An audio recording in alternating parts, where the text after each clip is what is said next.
అందరికీ వందనాలు. వాగ్దాన ఫలము అనే ఈ కార్యక్రమమునకు ప్రేమతో మిమ్మల్ని అందరినీ ఆహ్వానించుచున్నాను.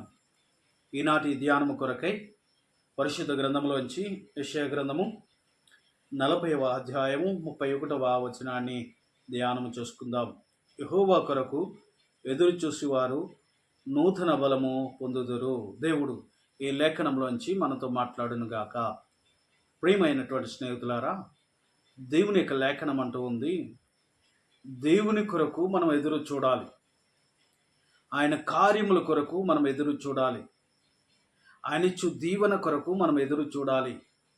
ఆయన ఇచ్చే సంతోషము కొరకు మనం ఎదురు చూసే బిడ్డలుగా ఉండాలి.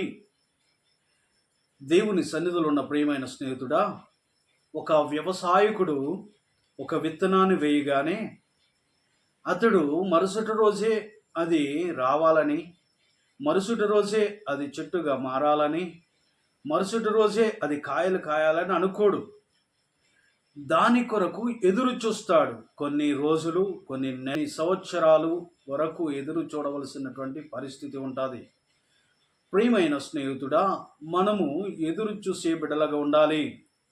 ఆశీర్వాదాన్ని పొందుకోవాలంటే, అద్భుతాలు మన జీవితంలో చూడాలంటే, మన బ్రతుకుల్లో దేవుడు ఆశించినటువంటి స్థితి మన జీవితంలో ఉండాలంటే, నువ్వు కనిపెట్టి ప్రార్థన చేసినటువంటి విషయము నీ జీవితంలో అది నెరవేరాలంటే నువ్వు ఎదురు చూడాలి.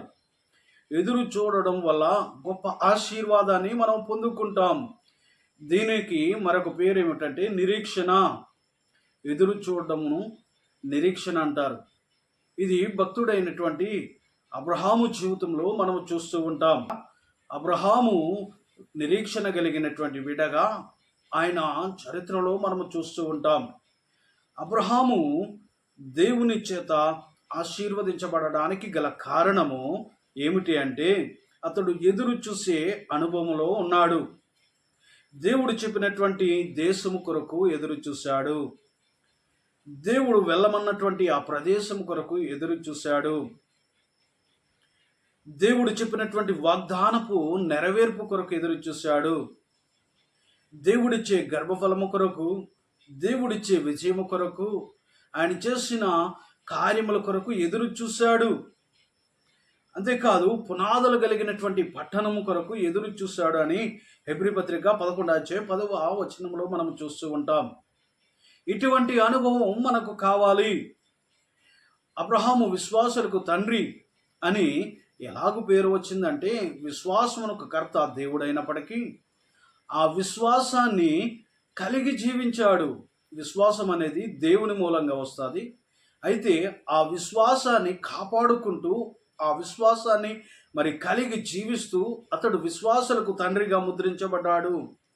ఎదురు చూసే అనుభవంలో అతడు జీవించిన కారణం చేత అతని జీవితంలో అద్భుతాలు జరిగాయి. యోబు భక్తుని జీవితంలో అతడు నిరీక్షణ కలిగి విశ్వాసముతో దేవుని కొరకు ఎదురు చూసినందుకు నూతనమైన బలాన్ని పొందుకున్నాడు. అతని జీవితంలో ఉన్న బలహీనత ఒకరోజు కొట్టివేయబడింది. అతని జీవితంలో ఉన్న శోధన ఒకరోజు కొట్టివేయబడింది. అతని జీవితంలో శత్రువులను దేవుడు కొట్టివేసి ఉన్నాడు. సంపూర్ణమైనటువంటి విడుదల బలాన్ని అతడు పొందుకుని రెండంతల శక్తిని అతడు పొందుకున్నట్లుగా మనం చూస్తాం. యెషయా గ్రంథము 41వ అధ్యాయం 1వ వచనంలో చూస్తే, జనులారా నూతన బలాన్ని పొందమని అక్కడ ఉంది. 25వ కీర్తన 21వ వచనంలో, నీ కొరకు నేను కనిపెట్టుకుంటున్నాను లేక ఎదురు చూస్తున్నానని భక్తుడు రాస్తున్నాడు.